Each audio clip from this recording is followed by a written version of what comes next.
ወወልድ ወመንፈስ ቅዱስ አሐዱ አምላክ አሜን። አባታችን ሊቀ ካህናት፣ የተወደዱ መምህር መምህር ተስፋዬ፣ የተወደዳችሁ ምዕመናን በእግዚአብሔር ስም እንደምን ዋላችሁ? የአምላካችን ስም የተመሰገነ ይሁን። እንግዲህ ተከታታይ ትምህርታችንን እየተማርን ያለ ነው እና ሁለተኛውን ክፍል ዛሬ ደግሞ እንቀጥላለን። የቅድስና የሚለው ነው የትምህርታችን ርዕስ።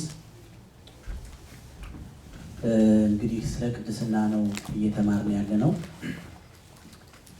ይህም የእግዚአብሔር ዋና የቃል ኪዳኑ ማዕከል መሆኑን እግዚአብሔር እኛን ሊያደርስ ሊወስድ የሚፈልግበት ትክክለኛ ስፍራው ነው። በነገራችን ላይ እንትኑ ሁሉ ደርሷቸዋል አይደለ? አዎ፣ የሌለው ካለ መውሰድ አለበት እና መዝሙር 36 አውጡ ከጀመርንበት እንቀጥላለን። መዝሙር 36 ከቁጥር ስንት ላይ ነበር ነው የቀረነው? ቁጥር 27 ቁጥር 27 አዎ፣ ሁላችሁ አውጡ።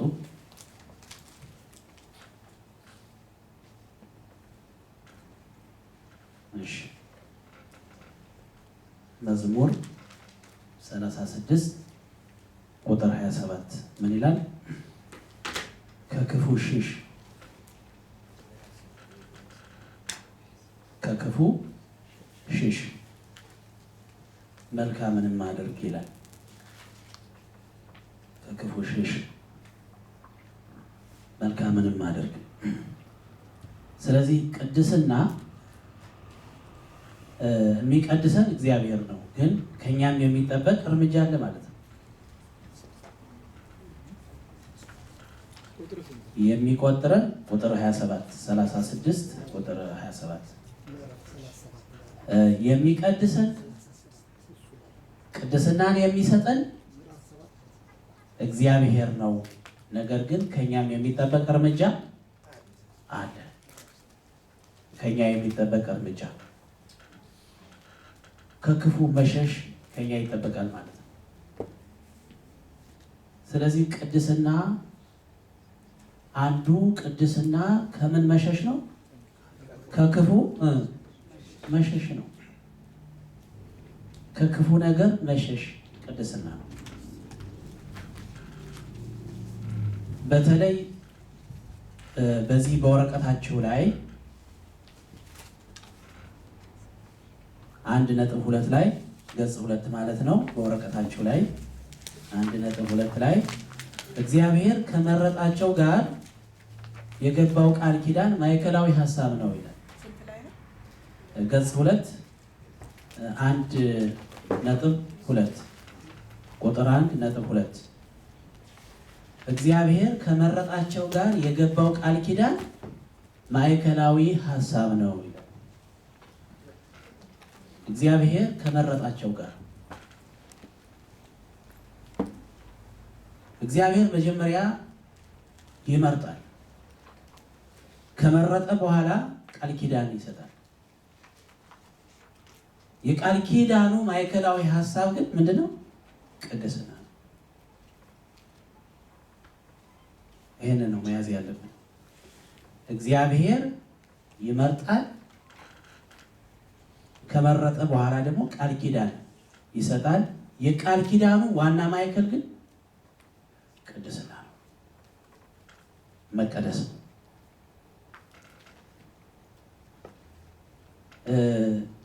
ቅድስና ትክክለኛ እረፍት የሚሰጥ የህይወት መንገድ ነው። ለዚህ ነው እኔ ቅዱስ ነኝና እናንተም ቅዱሳን ሁኑ ያለው። ምክንያቱም ለየት ስለማለት የተለየ ሰው ስለመሆን የሚናገር ነው። ይሄ ቃል ኪዳን ማለት የተለየ ሰው፣ ለእግዚአብሔር ለየት ያለ ሰው እግዚአብሔር ሁሌ በዚህ ሰው ላይ ዓይኑ ያርፍበታል። የእግዚአብሔር ዓይኖች በቅዱሳኑ ላይ ነው ይላል አይደል? የእግዚአብሔር ዓይኖች በመረጣቸው ሰዎች ላይ ነው ዓይኑ ሁልጊዜ። እግዚአብሔር ከመረጣቸው ሰዎች ላይ ዓይኑን አንስቶ አያውቅም። ሁልጊዜ የእግዚአብሔር ትኩረት ናቸው። ደግሞም የሰይጣንም ትኩረት ናቸው። ምን አልኳቸው? አሁን የምን ትኩረት ናቸው? የሰይጣንን ትኩረት በማን ላይ ነው? በቅዱሳኑ ላይ ነው። የእግዚአብሔርም ትኩረት በቅዱሳኑ ላይ ነው። ሰይጣን የሚፈልገው የእግዚአብሔርን የቃል ኪዳን ሐሳብ ቅዱሳኑ እንዲያፈርሱና ከእግዚአብሔር መገኘት ማስወጣት ነው።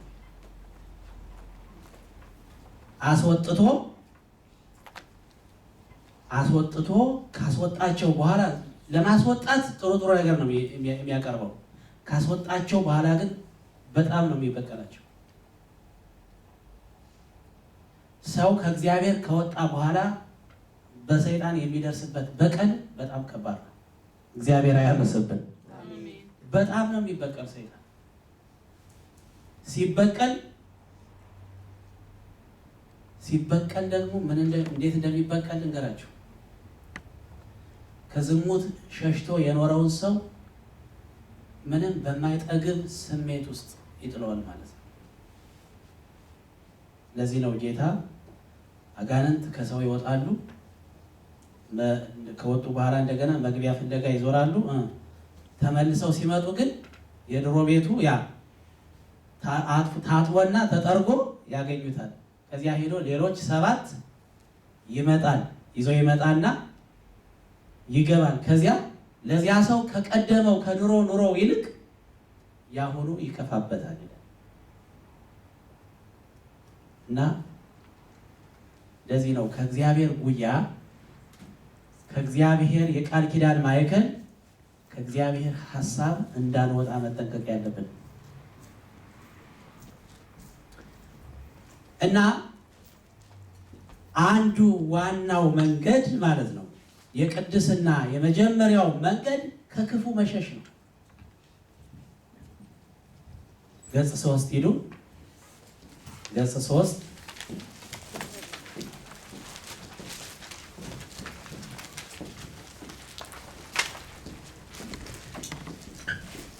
ከክፉ መሸሽ ነው። እነ ዮሴፍና ዳንኤል ከሌሎች ሕልም ፈቺዎች ለየት ያለ ነገር ነበራቸው። ሕልም ፈቺዎች ባሉበት ቦታ ልዩነትን መፍጠር የቻሉ ሰዎች ነበሩ። እግዚአብሔር በቅዱሳኑ ላይ ትኩረት የሚያደርገው ለምንድን ነው? በሰይጣን በሚመሩ ሰዎች ላይ ልዩነትን ለማሳየት። ስለዚህ እነዚህ የእግዚአብሔር ሰዎች ናቸው። እኔ አሁን እነዚያ እያልኩ ሳወራ ስለ ሌሎች እንድታስቡ ሳይሆን ስለ ራሳችሁ እንድታስቡ ነው። ስለ ራሳችን ለእግዚአብሔር ትኩረት እንድንሆን ማለት ነው። እግዚአብሔር ይርዳን ሁላችንን። ምክንያቱም ልዩነት ማሳየት መቻል አለብን። ልዩነት መታየት አለበት በሕይወታችን። ከሌሎች ልዩነት በእኛ ሕይወት መታየት አለበት። ምክንያቱም የእግዚአብሔር ትኩረት ነን እና ለዚህ ነው ዳዊት ከክፉ ሽሽ መልካምንም አድርግ ያለው። ሰው ከክፉ ካልሸሸ መልካም ማድረግ አይችልም። ከክፉ ካልሸሸ መልካም ማድረግ አይችልም። ለምሳሌ እስኪ ከክፉ የሸሸውን ሰው እንዴት እንደሸሸ ዘፍጥረት ምዕራፍ 39ን እንየው። ከክፉ የሸሸውን ሰው፣ ልዩነት የፈጠረውን ሰው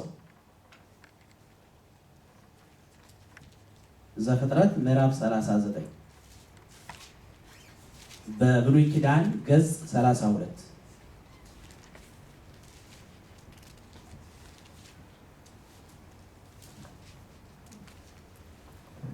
ቅድስና በጣም መቼም እንደተመኘ ነው ሁሌ እንኖራለን እንጂ የሰው ልጅ ዋና ሀብት ስለሆነ እግዚአብሔር ለሰዎች ከሚሰጠው ትልቁ ሀብት ቅድስና ነውና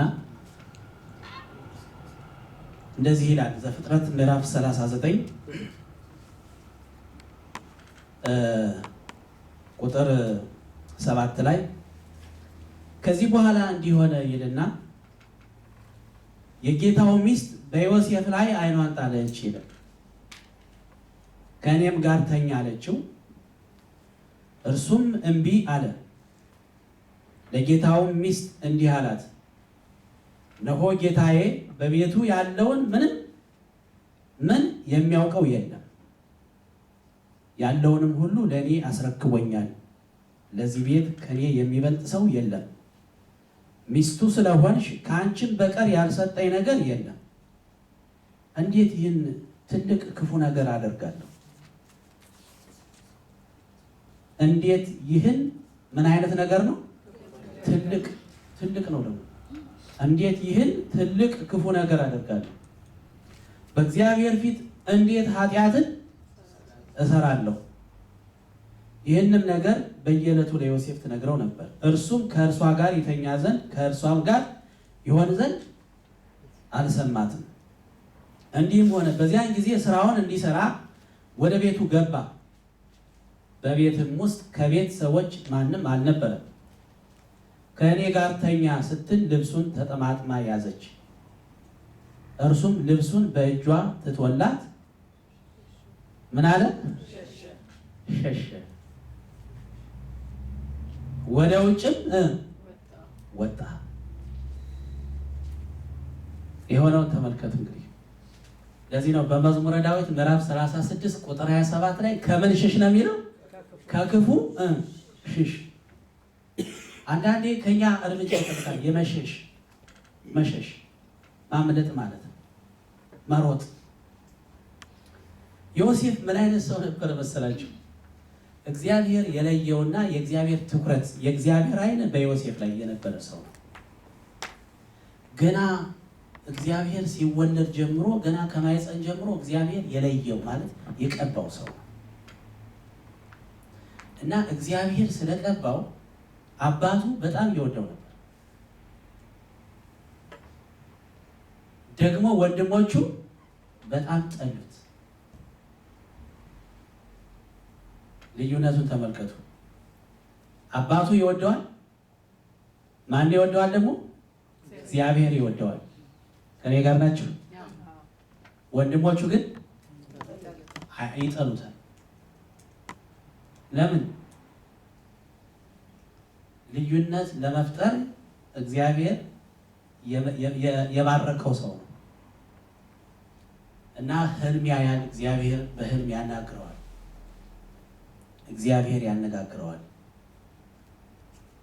ምን ጊዜም ይላል መጽሐፍ እግዚአብሔር ከዮሴፍ ጋር ነበረ የሚለው።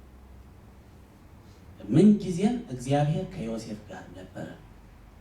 ይሄ ሰው ለእግዚአብሔር ክብር የተመረጠ ሰው ነው። በዮሴፍ የእግዚአብሔር ክብር ነው የሚታየው የሚገለጠው። ዮሴፍ እግዚአብሔርን ለማሳየት የተጠራ ሰው። እግዚአብሔርን የምናሳየው ደግሞ ልዩነት በማሳየት ባለፈው ነግሬያቸዋለሁ። ከሌሎች የምንሻለው በምንድን ነው? ልዩነት በመፍጠር። ክርስቲያን መሆናችን የሚታወቀው ልዩነት በመፍጠር፣ ልዩነቱ ደግሞ ቅድስና ነው። ስለዚህ ዮሴፍ ህልም ያያል። በህልሙ ደግሞ የሚያያቸውን ነገሮች እየወሰደ ለአባቱ ይናገራል፣ ለወንድሞቹ ይናገራል። አባቱ ተው ዝም በል ይለዋል። አንድ ቀን ላከው። ሲልከው ምን ብሎ ነው የላከው? ለወንድሞቹ ምሳ እንዲወስድ ነው የላከው እና ለወንድሞቹ ምሳ ለማቅረብ ሲሄድ ለመውሰድ ሲሄድ ወንድሞቹ አዩትና ያ ህልመኛ መጣ፣ ኑ እንግደለው ተባባሉ። ኑ እንግደለው ተባባሉ። ግን ወንድሞቹ ይመስላችኋል እንደዚያ የሚያደርግ? በወንድሞቹ ውስጥ ማን አለ? ሰይጣን አለ። ለምን? ብዙ ጊዜ እግዚአብሔር በአይኑ ትኩረት ያደረገባቸው ሰዎች ሰይጣንን ማጥቃት ይፈልጋል። ለምን? ልዩነት የሚያሳዩ ሰዎች ናቸው። ስለዚህ ምን ሆነ? እንዲያው ትልቅ ወንድማቸው መከራቸው፣ በጉድጓድ እንጣለው ከምንገለው እና እባካቸው አባታችን ማይዘን ብሎ ለመነና በግ አንዲት ጠቦት አርደው አንዲት ፍየል አርደው ደሙን የለበሳትን ቀሚስ ቀብተው ልጅህን አውሬ በላው ብለው ላኩለት። ምኑን ነው የላኩለት? ልብሱን። ስለዚህ አውሬ በላው አሉ። ግን የበላው ማን ነው? አውሬው ማን ነው? እነሱ ናቸው። አውሬዎች ናቸው። ራሳቸው በልተው አውሬ በላው ብለው ላኩ። ያዕቆብ በጣም አለቀሰ። እንደገና ደግሞ የእስማኤላውያን የሚባሉ ነጋዴዎች ወደ ግብፅ ሲወርዱ አገኙና ለምን አንሸጠውም አሉ። ወንድማችን በጉድጓድ ውስጥ ጥለነው ከምንሄድ ለምን አንሸጠውም ብለው እንደገና የገደሉትን ማለት የበሉትን ሰው እንደገና ምን አደረጉት? ሸጡት። በስንት ብር ነው የሸጡት?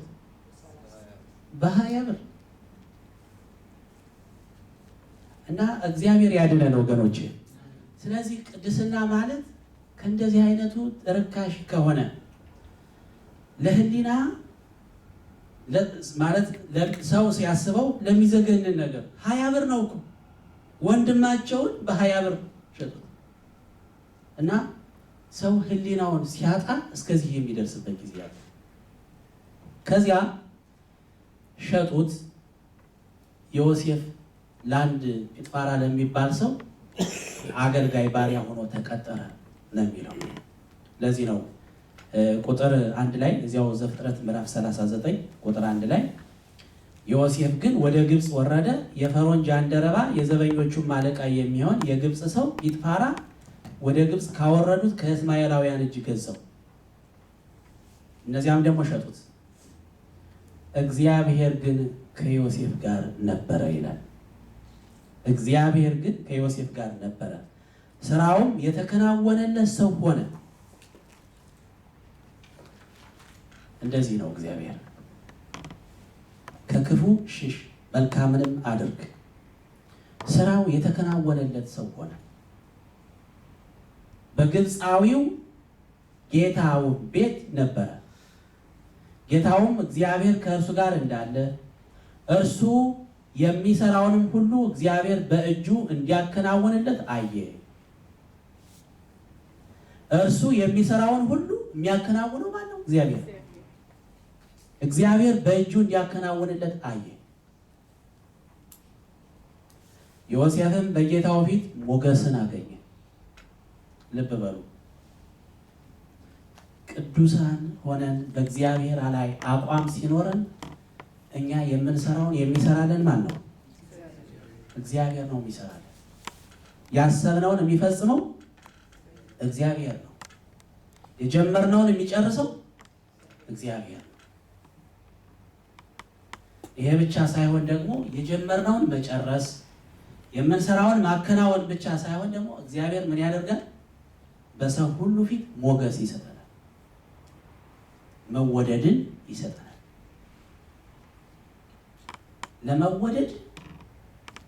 ለመወደድ ብዙ ውጣ ውረድ ውስጥ መግባት የለብን። መቼም መወደድን የማይፈልግ የሰው ልጅ የለም። አንዱ ከሰው ባህሪያት አንዱ መወደድን መፈለግ ነው። መወደድን በጣም ሰው ይፈልጋል እና የተለያዩ ሙከራዎች ይደረጋሉ። አንዳንድ ነገሮች ተደርገው ሰዎች ዝና ያገኛሉ፣ ሞገስ ያገኛሉ፣ ይጨበጨብላቸዋል፣ ፈርምልን ይባላሉ። መጨረሻ ላይ ግን ደግሞ አንዳንድ ነገሮች እየወደቁ ሲመጡ ያ ሰው ባዶ ይሆንና ሰው ሁሉ ሲተወው መደንገጥ ይጀምራል። ወይም እርሱን የሚተካ ሌላ ታዋቂ ሰው ሲመጣ መደንገጥ ይጀምራል። ብዙ ታዋቂ የሚባሉ ሰዎች በዓለም ላይ ከፍተኛ ስፍራ በሙዚቃ ደርሰዋል የሚባሉ ሰዎች መጨረሻቸውን ብታዩት ወይ ራሳቸውን ሲያጠፉ ነው፣ ወይም ደግሞ ድራግ ውስጥ ገብተው ሌላ ጣጣ ውስጥ ገብተው ነው የምታገኟቸው። ለምን ቢባል የሰው ሞገስ ወዲያው ይወሰዳል። ሰው የሚሰጠን ሞገስ፣ ሰው የሚሰጠን ሞራል እና ድጋፍ የሚለው ነገር ከሰው ከሆነ ማለት ነው አንድ ቀን ይጠፋል። ሲጠፋ ከፍተኛ የሆነ ውድቀት አብሮ ይመጣል። ዮሴፍ ግን ማንም አይወደውም፣ ግን አንድ የሚወደው አለ። አንድ ብቸኛ የሚወደው ጌታ አለው። ጉድጓድ ውስጥ ሲገባ አብሮ የሚገባ አለው። ሲሸጥ አብሮት የሚሸጥ፣ በበረሃ ሲሄድ አብሮት የሚሄዳል። ደግሞ በሰው ቤት ተቀጥሮ ሲገባ አብሮ የገባ አለ። ሲሰራ የሚያከናውን አለ። ስራው ሁሉ የተከናወነለት ሰው ሆነ። ከዚያ ደግሞ እግዚአብሔር በሰውየው ፊት ሞገስን ሰጠው። እግዚአብሔር ስሙ የተመሰገነ ይሁን። በቤቱ ላይ ምን ሰጠው? ሞገስ ሰጠው። ሞገስ በቃ እና ታማኝ ሰው ሆነ ዮሴፍ። ተመልከቱ፣ ማቀጥላችሁ አንቡት። ቁጥር 4 ላይ ምን ይላል? ቁጥር 4 ላይ ዮሴፍን በጌታው ፊት ምንን አገኘ? እርሱንም ያገለግለው ነበር፣ በቤቱም ላይ ሾመው፣ ያለውንም ሁሉ በምን ሰጠው? ያለውን ሁሉ በእጁ ሰጠው። ለምን ሰጠው? አሁን ለኛ እኛ እንዲያው ኃላፊነት የሚሰጠን ለመሰጠት ታማኞች ነን ይሆን? ኃላፊነት ሰው አምኖ ይሰጠናል። ያለውን ሁሉ በእጁ ሰጠው። ቅድስና ነው ወገኖቼ። እኔ ቅዱስ ነኝና እናንተ ምን በሉ? ቅዱስ ሁኑ፣ ቅዱሳን ሁኑ። ይሄ ነው በቃ የእግዚአብሔር የደስታው ምንጭ። እንዴ በሰው ፊት ሁሉን በእጁ ለመቀበል ታማኝ ሆነው የቆመ ሰው፣ የእግዚአብሔር ሰው፣ ይሄ እግዚአብሔርን ያመልካል። እንዲያውም ምን ይላል ቀጥሎ? እንደዚህ ይላል፣ እርሱንም በቤቱም ላይ ሾመው፣ ያለውን ሁሉ በእጁ ሰጠው። እንዲህም ሆነ በቤቱ ባለው ሁሉ ላይ ከሾመው በኋላ እግዚአብሔር የግብፃዊውን ቤት ስለ ዮሴፍ ምን አለው? ስለማን ነው የባረከው? ዮሴፍ ምን ስለሆነ? ቅዱስ ስለሆነ። አያችሁ ወገኖች። ስለዚህ የበረከትም ምን አለው ማለት ነው? ቅድስና ምን አለው? በረከትም አለው ማለት ነው። ቅድስና ማጣት እኮ አይደለም። ቅድስና በዓለም ላይ ሰዎች ከሚደሰቱበት ነገር መለየት እኮ አይደለም። በዓለም ላይ ያለውን ክፉ ነገር እናጣለን። ነገር ግን ደግሞ የማይጎድለውን ከእግዚአብሔር እጅ የሆነውን ደግሞ በረከት ምን እንላለን? እናገኛለን። ስለዚህ ለእግዚአብሔር የተለዩ ሰዎች የሚያጡት ነገር የለም። ሰው መጀመሪያ ይሄንን ነው ማመን ያለበት። ባለፈውም ነግሬያቸዋለሁ። ቅዱስ ለመሆን ለመቀደስ ምን ማለት አለብን? መወሰን አለብን ተባብለናል አይደል? መቁረጥ አለብን። የዛን ጊዜ ነው እግዚአብሔር በረከቱን ማፍሰስ የሚጀምረው። ያለውን ሁሉ በእጁ ከሾመው በኋላ እግዚአብሔር የግብፃዊውን ቤት ስለ ዮሴፍ ባረከው። ምን ይላል ቀጥሎ? እስኪ አነቡት። የእግዚአብሔር ምን? የእግዚአብሔር በረከት በውጭም በግቢም ባለው ሁሉ ላይ ልዩነት አይደለም። ይሄ ልዩነት አልመጣም እዚህ ላይ። ዮሴፍ ታማኝ ባይሆን ገንዘብ ወድቆ ሲያገኝ የማይመልስ የሰው ገንዘብ ዘርፎ ለመጥፋት በቃሉ የማይታመን በስራው ሁሉ ሰነፍ በልግመኝነት የሚሰራ ቢሆን ኖሮ አንደኛ እግዚአብሔርም ከእሱ ጋር አይሆንም። ለምን? እግዚአብሔር የቅዱሳን አምላክ ነው። አምላከ ቅዱሳን ነው እግዚአብሔር።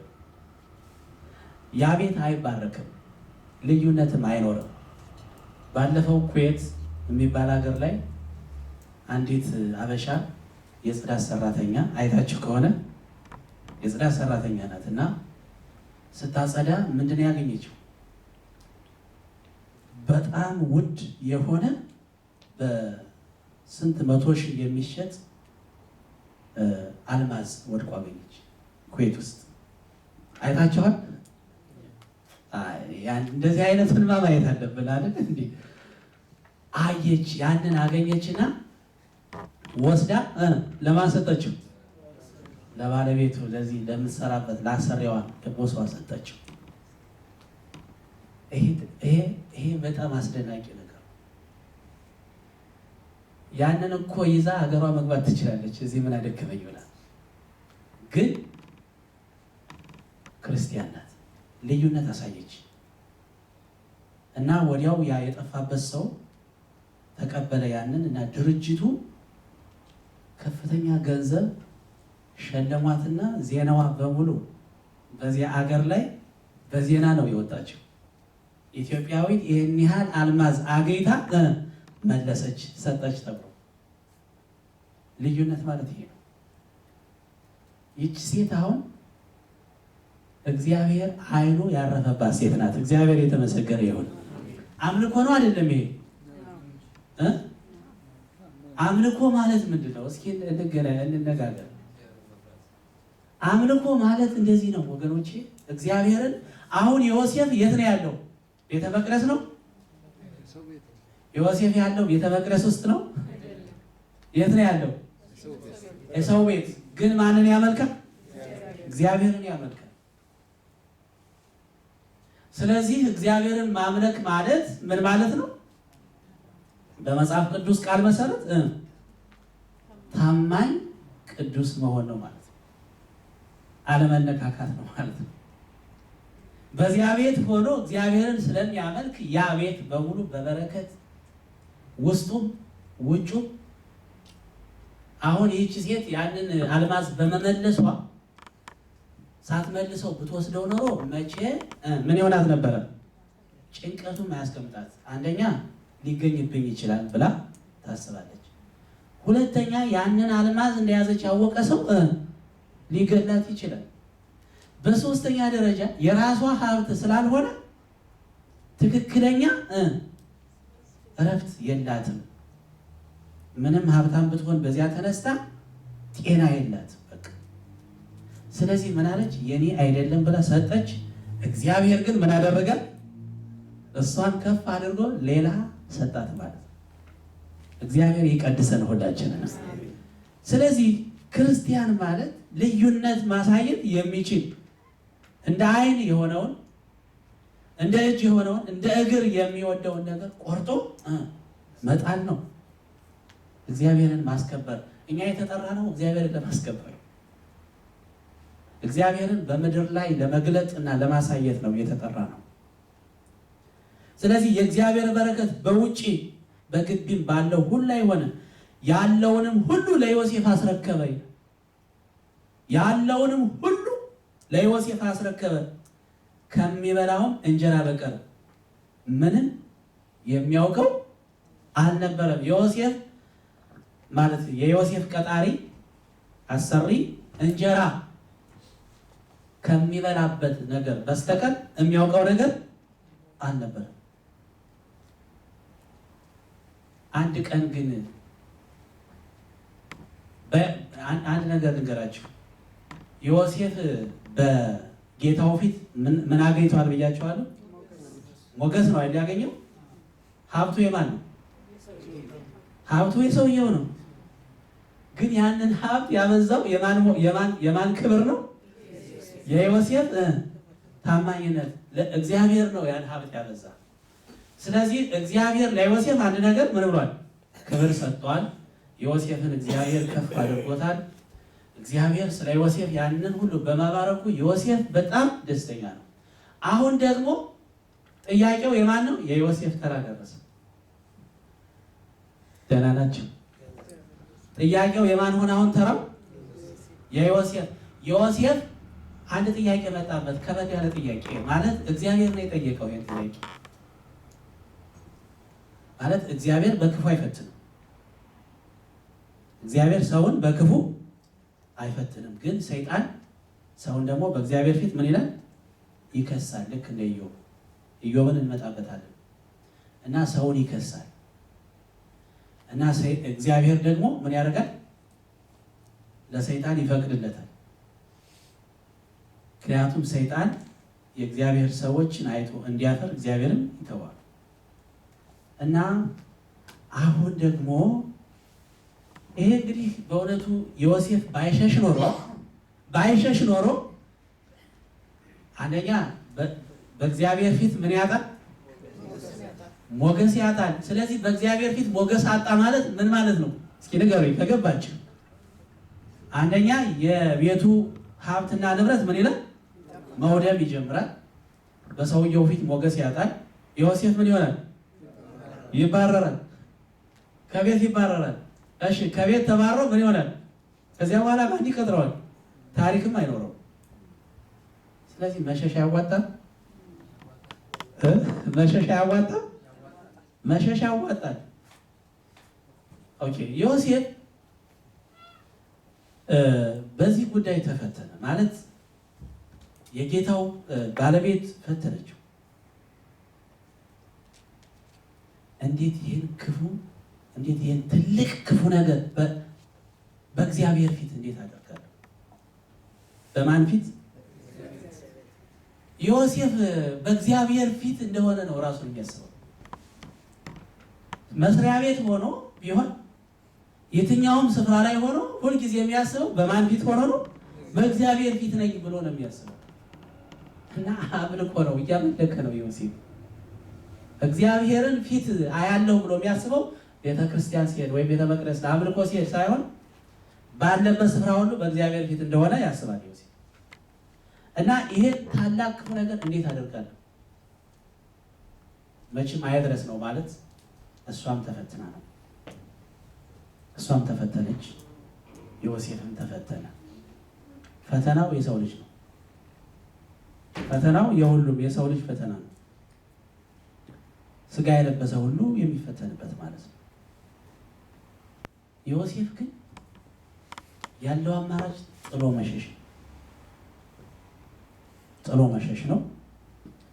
ግን እንደሸሸ ሁሉ ሽሽቱን፣ ይሄን ጽናቱን፣ ይሄን እምነቱን እግዚአብሔር አየለት። ስሙ የተመሰገነ ይሁን። እግዚአብሔር አየ። እስኪ ቁጥር 15 ላይ ያነቦት እስኪ ቁጥር 14 ላይ እዚያው ዘፍጥረት 39 ቁጥር 14 ላይ ምን ይላል? ወደ ውጭ እንደሸሸ ባየች ጊዜ የቤቷን ሰዎች ሁሉ ወደ እርሷ ጠርታ እንዲህ ብላ ነገረቻቸው። እዩ ዕብራዊው ሰው በእኛ እንዲሳለቅ አግብቶብናል። እርሱ ከኔ ጋር የተኛ ወደ እኔ ገባ። እኔም ድምፄን ከፍ አድርጌ ጮሁ። ድምፄንም ከፍ አድርጌ እንደ ጮሁ ቢሰማ ልብሱን በእኔ ዘንድ ጥሎ ሸሸ፣ ወደ ውጭም ወጣ። ይቺ ሴት አሁን ጤነኛ ሴት ናት። በእርሱ ላይ ያቀረበችው ክስ ከእውነት የራቀ ነው። ጌታው ወደ ቤቱ እስኪገባ ድረስም ልብሱን ከእርሷ ዘንድ አኖረች። ይህንም ነገር እንዲህ ብላ ነገረችው። ያገባሃልን ዕብራዊው ባሪያ ሊሳለቅብኝ ወደ እኔ ገባ። እኔም ድምፄን ከፍ አድርጌ ስጮህ ልብሱን በእጄ ተወና ወደ ውጭ ሸሸ።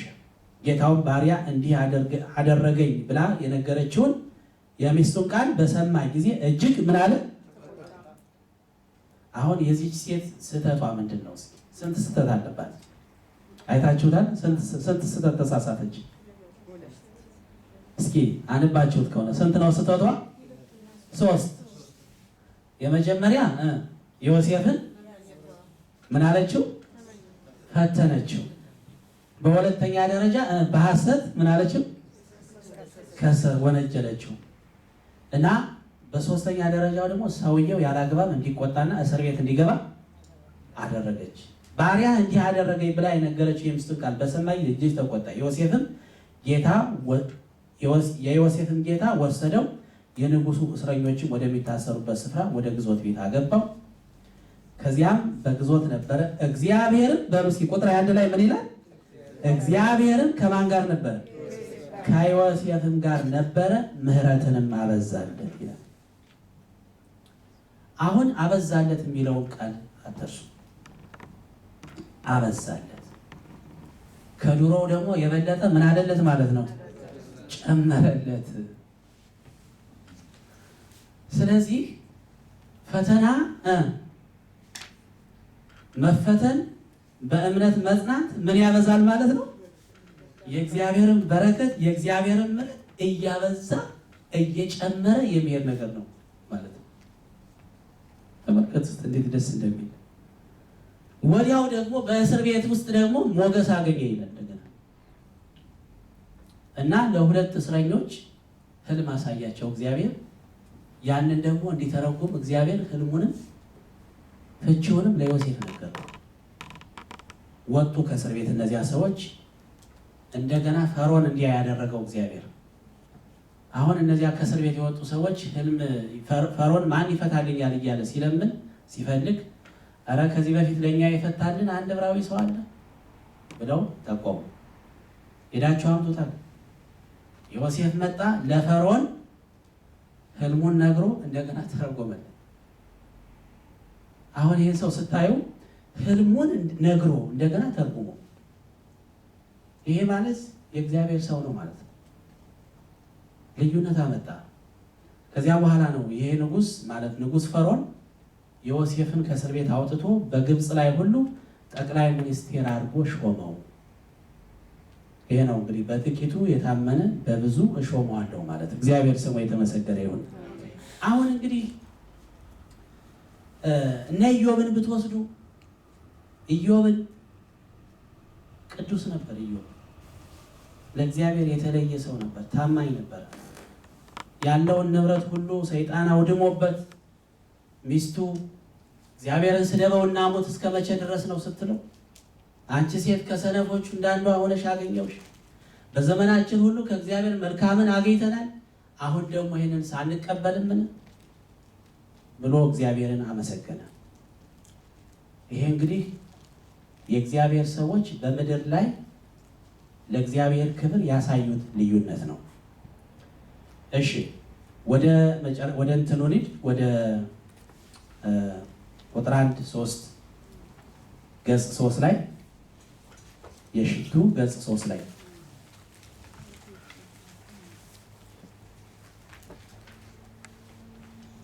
እሺ ቅድስና ምንድን ነው ይላል? 1.3 ትእዛዝ ነው እንጂ አማራጭ አይደለም።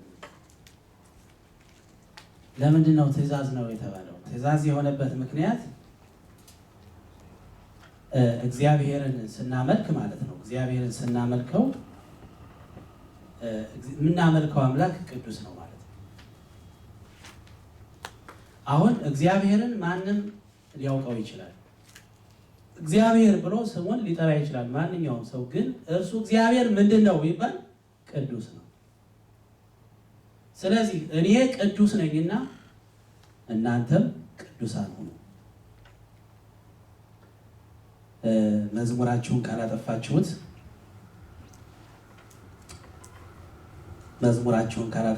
መዝሙር 36 ቁጥር 28 አውጡ። ከዚያ ጋር የተያያዘ ነው ትምህርቱ። ትእዛዝ ነው እንጂ አማራጭ አይደለም የሚለውን እናንተ ቅዱሳን ሁኑ ነው። አስቡበት። ወይም ደግሞ የሚያባብል ነገር አይደለም። በቃ የምታመልኩኝ ከሆነ እኔ ቅዱስ ነኝ፣ እናንተ ደግሞ ቅዱሳን ሁኑ እና ቁጥር 28 ላይ ምን ይላል?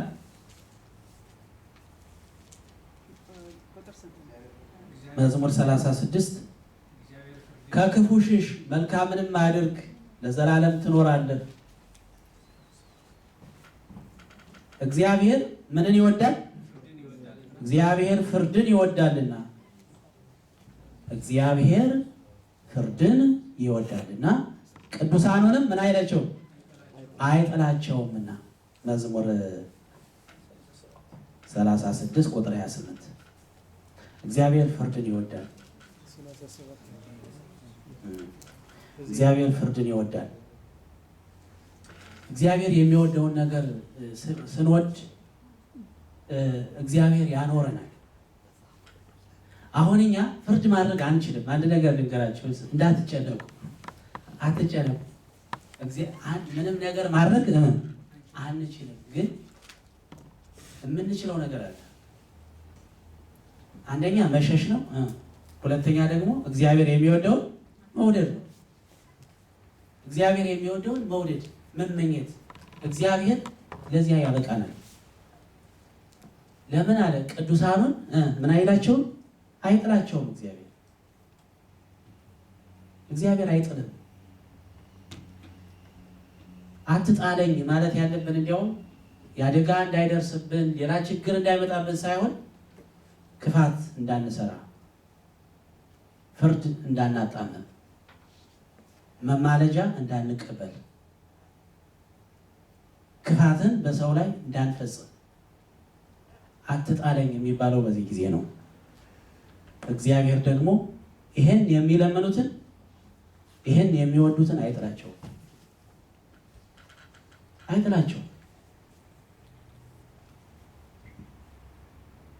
የዮሴፍ ችሎታ አይደለም እንዲሸሽ ያደረገው።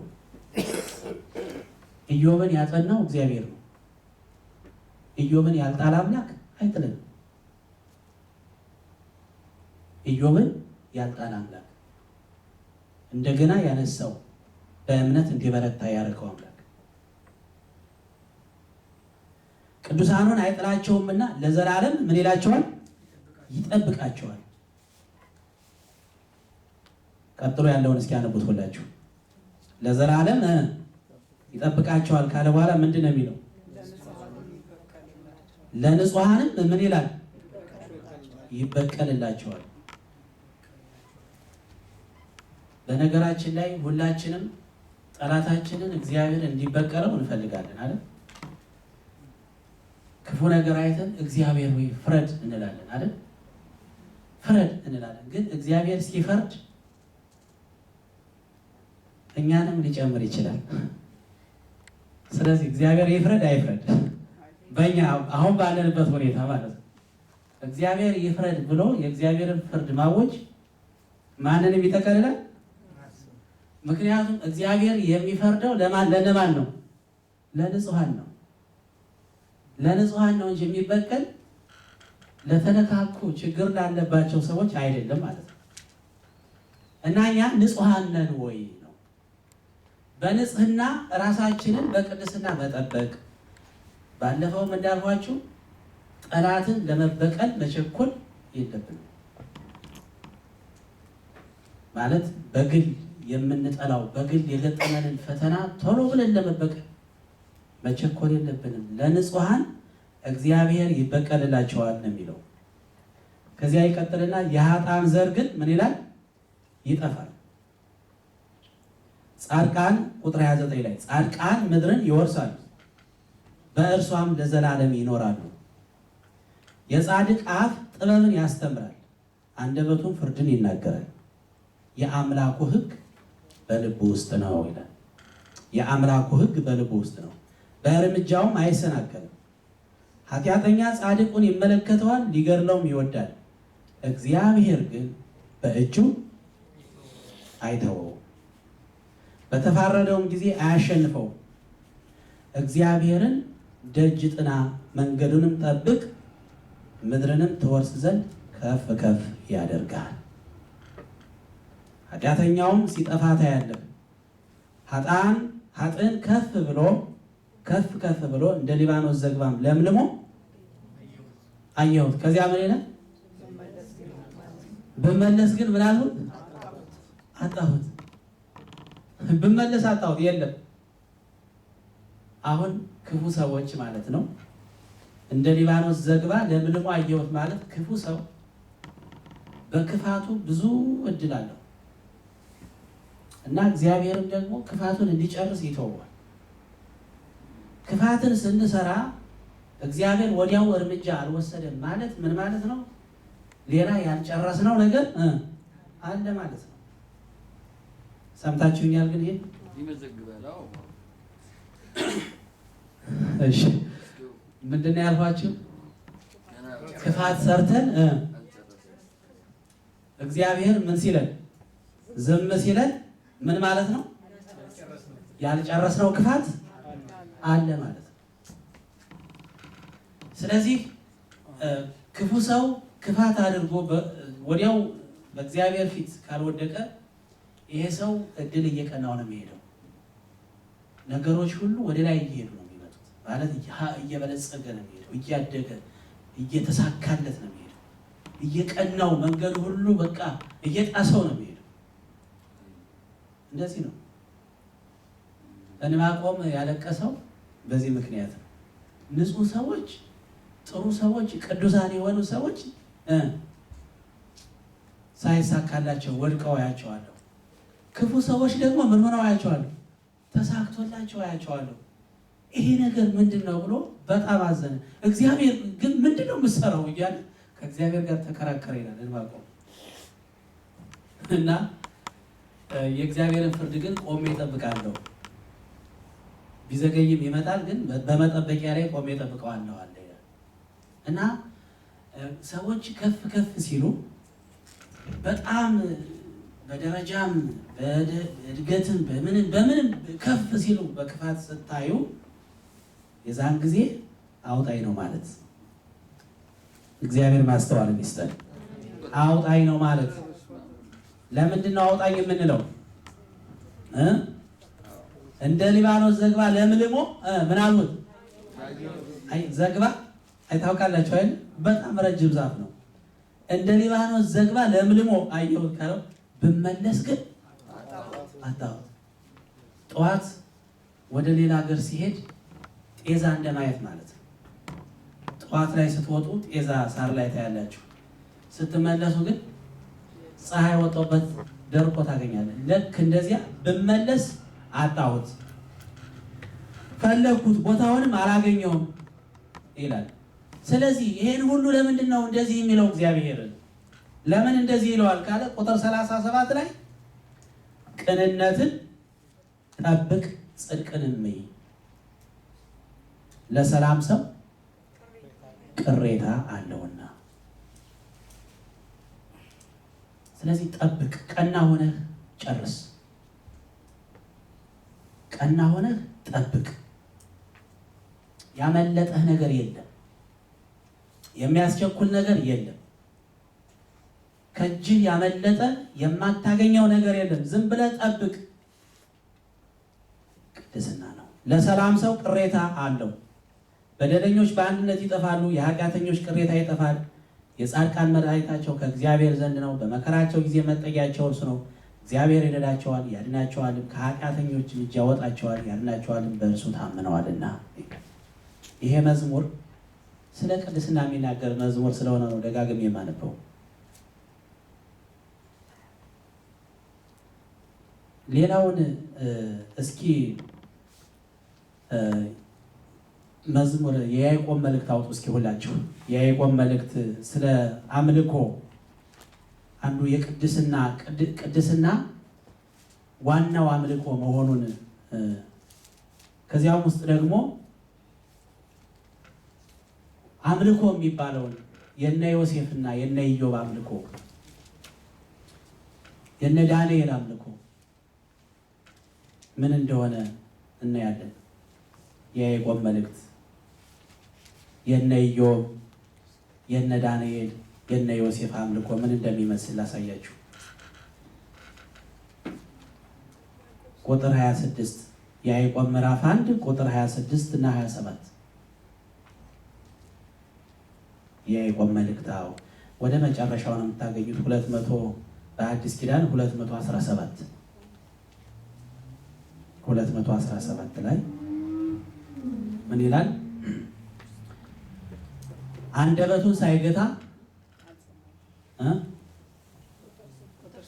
ከቁጥር 26 እስከ 27 ያለው አንደበቱን ሳይገታ ልቡን ምን እያለ ልቡን እያሳተ ቅድስና ገባቸው። አሁን እንዴት ነው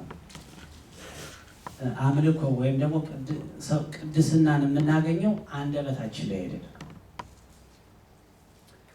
መዝሙራችን ላይ አይደለም፣ ስብከታችን ላይ ትምህርታችን ላይ አይደለም፣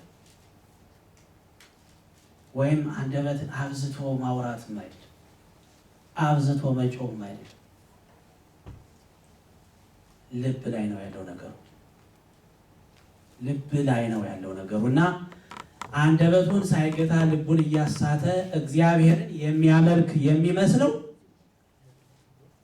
ብዙዎቻችን አሁን እግዚአብሔርን የምናመልክ ነው የሚመስልን አይደል? ልክ ነው፣ እንደዚያ ነው። ማንም ሰው ማንን ታመልካለህ ይባል እግዚአብሔርን አመልካለሁ ነው የሚለው፣ ግን ስለመሰለን ነው የሚለው። ለምን ቢባል አንደበቱን ሳይገታ ልቡን እያሳተ ይልና እግዚአብሔርን የሚያመልክ የሚመስለው ማንም ቢኖር የእርሱ አምልኮ ምንድን ነው? ከንቱ ነው። እግዚአብሔር ያድነን። ንጹሕ የሆነ ይላል ነውርም የሌለበት አምልኮ በእግዚአብሔር አብ ዘንድ ይሄ ነው። ምን ይላል? ወላጆች የሌላቸውን ልጆች ባልቴቶችንም በመከራቸው መጠየቅ ቅድስና ነው። የራሱ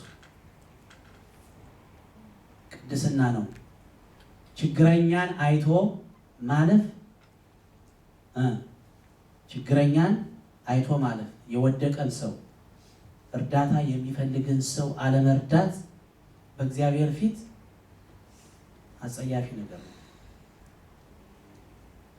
በመከራቸው መጠየቅ በዓለም ከሚገኝ እድፍ ሰውነትን መጠበቅ ነው። ይሄ የቅድስና መስመር ነው እና ይህንን ደግሞ እንድናደርግ የሚረዳን ወደዚያ የሚያሳድገን እግዚአብሔር ነው።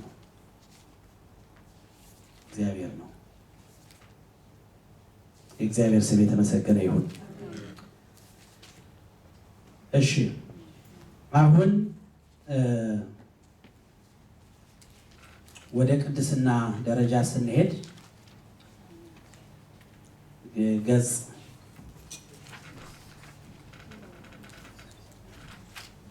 3 ላይ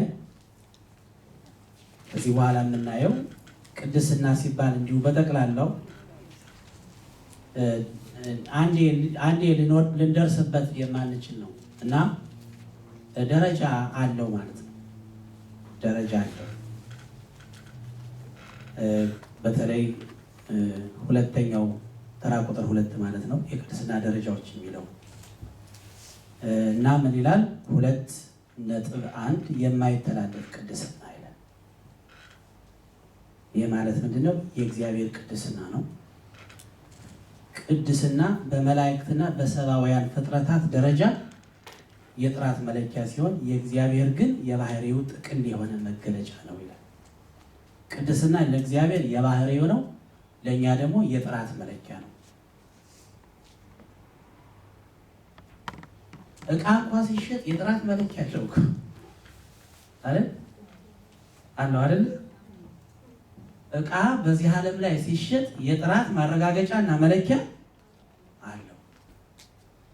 የእግዚአብሔር ደግሞ የኛን ቅድስናችንን የሚለካ ማለት ሕይወታችንን ወይም ክርስትናችን የሚለካው በቅድስና ነው። ቅድስና የጥራት መለኪያ ነው ማለት ነው። ኃይል የእግዚአብሔር ክንድ ነው ይላል አንድ ሰው። ኃይል የእግዚአብሔር ክንድ ነው። ሁሉን አዋቂነት ዓይኑ ነው። ምሕረት ደግሞ ምንድነው? አንጀቱ ማለት ስለ ጌታችን ስለ እግዚአብሔር የአካል ክፍሎች እንዴት እንደሚናገር ተመልከቱ። ኃይል የእግዚአብሔር ምንድነው? ክንዱ ነው። ሁሉን አዋቂነት ዓይኑ ነው። ምሕረት ደግሞ አንጀቱ ነው። ዘላለማዊነት ልኩ ሲሆን ቅድስና ግን ምኑ ነው? ውበቱ ነው። እግዚአብሔር የተመሰገነ ይሁን። ዳዊት ጌታችን ኢየሱስ ክርስቶስን ውበቱ ከሰው ልጆች ሁሉ ያምራል አይደሉ? ውበቱ ከሰው ልጆች ሁሉ ይሴን ይላዩ እሙሉ ለእጓለ እመሕያው ውበቱ ከሰው ልጆች ሁሉ ያምራል ይለዋል ጌታችን ኢየሱስ ክርስቶስ። ሰው ሆኖ ስጋ ለብሶ በምድር ላይ ሲመላለስ ውበቱ ያለው ምን ነው? የሕይወቱን መስመርና ኑሮውን በቅድስና እንዴት እንደኖረ ለመግለጽ ነው። ውበቱ ከሰው ልጆች ሁሉ ያምራል። ስለዚህ የእግዚአብሔር ውበት የሚባለው ቅድስና ነው። እግዚአብሔር ያሳምራችሁ። የእግዚአብሔር ቆንጆዎች የሚባሉት እነማን ናቸው ማለት ነው? ቅዱሳን ናቸው። ቆንጆ ልጆች፣ ውብ ልጆች ማለት መልከ መልካሞች፣ በውበታቸው ቢወዳደሩ የሚያሸንፉ ውበት ያላቸው እኛ ዓለምን የምንስበው በውበታችን ነው። ብዙ ጊዜ ውበት ይስባል። ውበት ትኩረት አቅጣጫ ይቀይራል እና እኛ ደግሞ ክርስቲያኖች ሆነን ማለት ነው ዓለምን ወደኛ የምንስበው በውበታችን ነው። ክርስቶስ ዓለምን ወደ ራሱ የሳበው በምኑ ነው? በውበቱ ነው። የትኛው ውበት? ኑሮ የሕይወቱ አኗኗር። እነ ጲላጦስ አንድን በደል አላገኘሁበትም ያሉት፣ ይሁዳ ንጹሕ ደም ነው አሳልፌ የሰጠሁት ያለው፣ ሁሉም የመሰከሩለት በዚያች ምድር ላይ ሲኖር ልዩ ኑሮ ነው የኖረው። ስለዚህ ዓለምን በሙሉ ወደ ራሱ ሳበው። እኛም ደግሞ እንደዚያ እንድንመስል እግዚአብሔር ይፈልጋል። ለምሳሌ ሮሜ ምዕራፍ 8 ላይ እዚህ ውስጥ ካሉ ጥቅሶች ውስጥ ነው የምሰጣችሁ።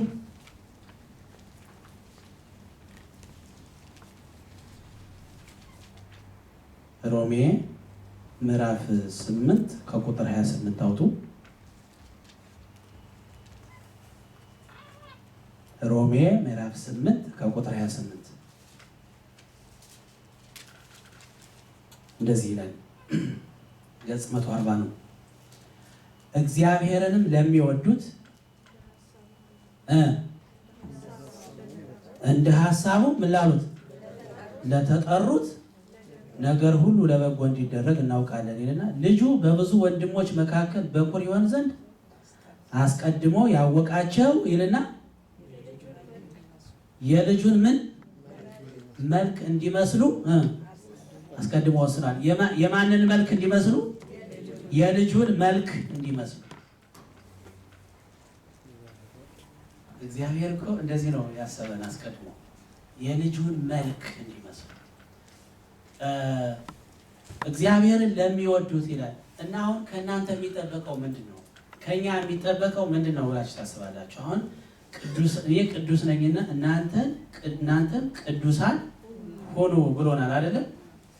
እና ቅዱሳን ለመሆን እንዲሁ ምንድን ነው ማድረግ ያለብን የሚለው ጥያቄ በውስጣችሁ ውስጥ ይኖራል። ግን መልሱ አጭር ነው። እግዚአብሔርን መውደድ ነው። በቃ አለቀ ነገር። እግዚአብሔርን ምን ማለት ነው? መውደድ ነው። እግዚአብሔርን መውደድ ነው። በእውነቱ የአደራረጋችንን ብዛት አይደለም የሚያየው እግዚአብሔር፣ መውደዳችንን ነው፣ ልባችንን ነው የሚያየው። እና እግዚአብሔርን ለሚወዱ ይልና እንደ ሐሳቡ ለተጠሩ ነገር ሁሉ ለበጎ እንዲደረግ እናውቃለን። ግን ነገር ሁሉ ለበጎ ነው ይባላል። አንዳንዴ ማንኛውም ሰው ተነስቶ ነገር ሁሉ ለበጎ ነው ይላል። አይደለም፣ ነገር ሁሉ ለበጎ አይደለም። ነገር ሁሉ ለበጎ የሚሆን ማንን ለሚወድ ነው? እግዚአብሔርን ለሚወዱና እንደ ሐሳቡ ለተጠሩ ነው እንጂ ነገር ሁሉ ለበጎ አይደለም።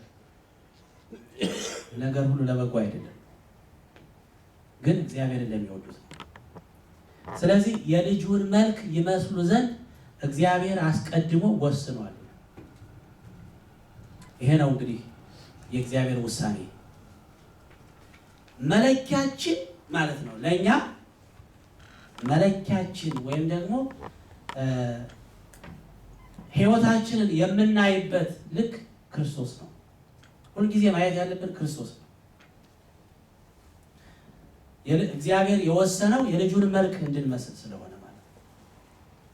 ሰው ብናይ ግን አስተማሪውን ብናይ ወይም ሰባኪውን ብናይ ግን በሱ ልክ እንደሆነ ምናስብ ከሆነ ግን እንወድቃለን፣ አንችልም። የውበት ሁሉ መለኪያ፣ የጥራት ሁሉ መለኪያ በዚህች ዓለም ላይ ጌታችን ኢየሱስ ክርስቶስ ነው። ስሙ የተመሰገነ ይሁን። የውበት ሁሉ ምን መለኪያ፣ የቅድስና መለኪያ፣ የጥራት ሁሉ መለኪያ፣ የትክክለኛነት፣ የጽድቅ፣ የፍርድ ሁሉ መለኪያ ጌታችን ኢየሱስ ክርስቶስ እና ያም ደግሞ ለወንድማችን የምናስበው በጎ ሀሳብ፣ በተለይ ደግሞ የቅድስና መንገድ አንዱ ለወንድሞቻችን ለጓደኞቻችን የምናስበው ሀሳብ ከራስ ወዳድነት መውጣት፣ ለራስ ከማሰብ ነፃ መሆን ነው ማለት። ለራሳችን እናስባለን፣ ራሳችንን እንወዳለን፣ ግን ባልንጀራችንን እኛን የምንወደውን ያህል መውደድ። ይሄ ሁሉ እግዚአብሔር እኛን የሚሰራበት መንገድ ነው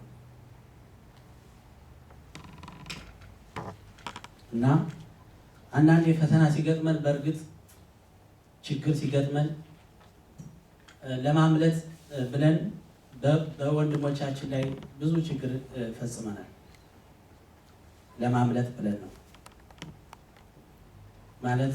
ፈተና ሲገጥመን በወንድሞቻችን ላይ ችግር ልንፈጽም እንችላለን እና ከዚያ ሁሉ እግዚአብሔር ይጠብቀናል። እግዚአብሔር ስሙ የተመሰገነ ይሁን። አንድ ነገር ትዝ አለኝ እዚህ ላይ እና ምንድን ነበረ፣ ቆሎ ትምህርት ቤት እያለን አንድ ገጠመኝ ልንገራችሁ። ምንድን ነው የሆነው? ክህነት አንድ ጓደኛችን ሊቀበል ወደ ከተማ ይሄዳል፣ ከጳጳሱ ማለት ነው። እና አብረነው ሄድ እና መስቀል ነበረ በዚያን ቀን እና ስንመለስ በየዛፉ ስር በጣም ድግስ አለ እና ድግስ እየበላን መንገድ ለመንገድ የተረፈንን ስንሰበስብ በጣም መሸብን፣ ዘገየን እና ትንሽም ጠላ ሳንቀምስ አልቀረንም፣ ሞቅ አለን። መጨረሻ ላይ ጨለመ ማለት ነው። ከዚያ ሲጨልም በየቤቱ እየሄድን እባካቸው አሳድሩናል፣ እባካቸው አሳድሩን ስንል የሚቀበለን ጠፋ። ምክንያቱም ሽፍታ መሰልናቸው። ሌሊት ከብት ነርተን የምንሄድ በግ ሰርቀን የምንጠፋ መሰላቸው እና ጨለማ ነው ደግሞ ጅብ ይጮሃል እና ጅቡ እየጮኸ ዛፍ ላይ ለመውጣት አሰብ እና ደህና ዛፍ ደግሞ አጣለ። ማለት እዚያ ዛፍ ላይ ብንወጣ ምን ያህል ከጅብ ያድናል ወይስ ብንወድቅስ የሚል ነው። እና ምን እናድርግ? ዝም ብለን በየቤቱ እናንኳኳያን እየሄድን ስንለምን እባካችሁ አሳድሩ እባካችሁ ስንል አንድ ሰውዬ እኔ ይሄ የአብርሃም ቤት ነው፣ ስለዚህ የፈለገው ይሁን ታድራላችሁ አለ። እሺ ብለን በጣም ደስ አለንና አርፈን ተቀምጠን እያለ ውጭ ነው የተቀመጥነውና ሴትዮዋ መጡ። ምንድናችሁ እናንተ ደግሞ አሉ። እኛ የእግዚአብሔር እንግዶች እና ምን ልታደርጉ እዚህ ልናድር? ኖ አይቻልም። እንዴት ማማ ጉንፋን ታመጣላችሁ? ከባድ ነው አይደለም? ጉንፋን ታመጣላችሁ ሲሉን፣ አረ የለብንም ጉንፋን፣ አረ ጉንፋን ይዞን ያውቅ አይሆንም አሉ። አይ ሰውየውና ሴትዮዋ ተከራከሩ፣ በጣም ተከራከሩ። በቃ የፈለገው ይሁን ያድራሉ አለ። በፍጹም አያድሩም፣ በልጆቼ ላይ ጉንፋን ያመጣሉ። መጨረሻ ላይ ሴትዮዋ ተሸነፉ። ከዚያ ተሸነፉና እሺ አሉ፣ አለ ሴትዮዋ። ግን አንድ ሰው ሲስል ብሰማ አስወጣቸዋለሁ። ደግሞ ከመካከላችን አንዱ ይስል ነበር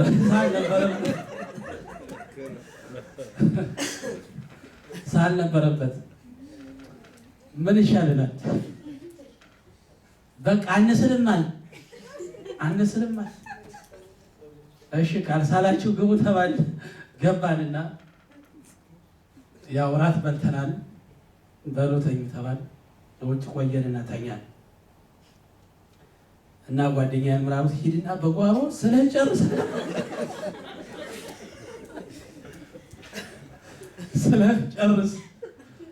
አለው። ሄዶ ስሎ ተመለሰ። ከዚያ ተመለሰና መጣት ተኛን እና አጎዛ ነው ተነጠፈልን። ያው ታውቃላችሁ የገጠር አጎዛ ነው የሚባለው የሚነጠፈው ተኛው። ከዚያ ተኛን። እንደተኛን ልጁ ሳሉ መጣበት።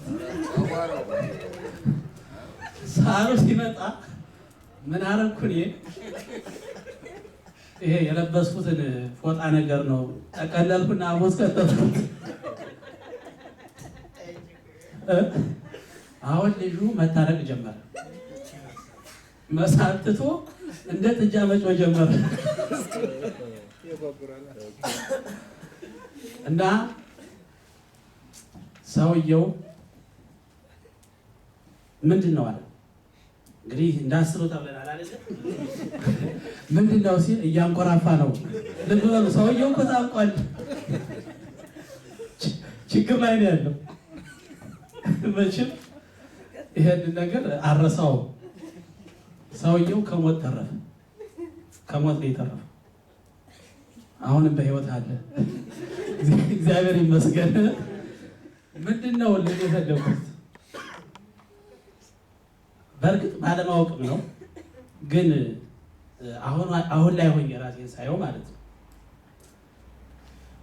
ችግር ወይም ደግሞ ፈተና ራሳችን ለመውጣት ከዚያ ፈተና ለመውጣት የምናደርገው ትግል ምን ያደርገናል?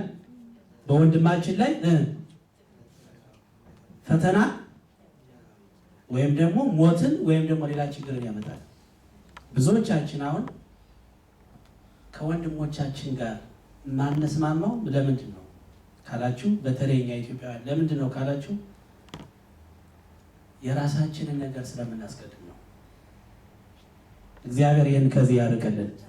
የራሳችንን ምን ለማድረግ ነው? ስለምናስቀድም ነው በወንድሞቻችን ላይ የምንፈርደው ማለት ነው። ብዙ ሰው የሚሰደደው፣ ስራ የሚያጣው፣ የሚፈናቀለው፣ ነገር አልተመቸኝም ብሎ በውሃ ውስጥ የሚወድቀው ያ ሁሉ ከራስ ወዳድነት የመጣ በሽታ ነው። የቅድስና ችግር ነው ያለብን። እግዚአብሔር የቀድሰን ወገኖች፣ የቅድስና ችግር። ቅድስና ሲባል እንዲገባን ነው ይህን ሁሉ መነግራቸው። ቅድስና ማለት ሰዎች ሊያደርጉልህ የምትፈልገውን ነገር አንተን ምን በለላቸው አድርግላቸው። ባልንጀራህን እንደ ራስህ አድርገህ፣ ባልንጀራዬን እንደ ራሴ አድርጌ ካልወደድኩት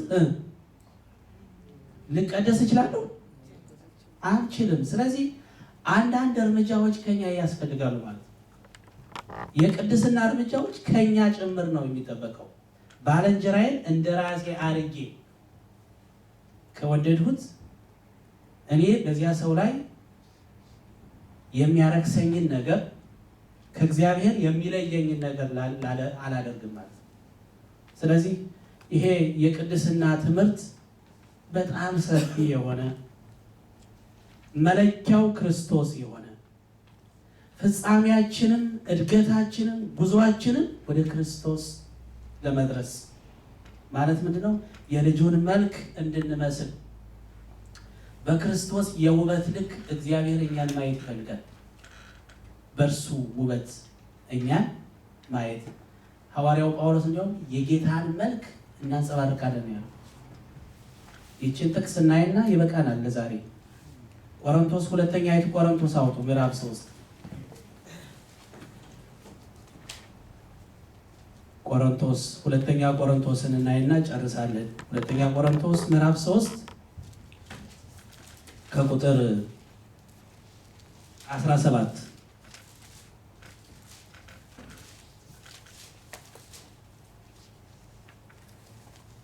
ጌታ ግን መንፈስ ነው ይላል አይደለ? ቁጥር 17 ላይ ጌታ ግን መንፈስ ነው፣ የጌታ መንፈስ ባለበት በዚያ አርነት አለ። እኛም ሁላችን በመጋረጃ በማይከደን ፊት የጌታን ክብር እንደ መስታወት ምን እያልን እያብለጨለጭን መንፈስ ከሚሆን ጌታ እንደሚደረግ ያን መልክ እንመስል ዘንድ ምን እንመስል ዘንድ ያን መልክ ሲባል በከለር በአቋም በአፍንጫ በፀጉር ማለት አይደለም። የክርስቶስ ውበትና መልኩ ምንድነው?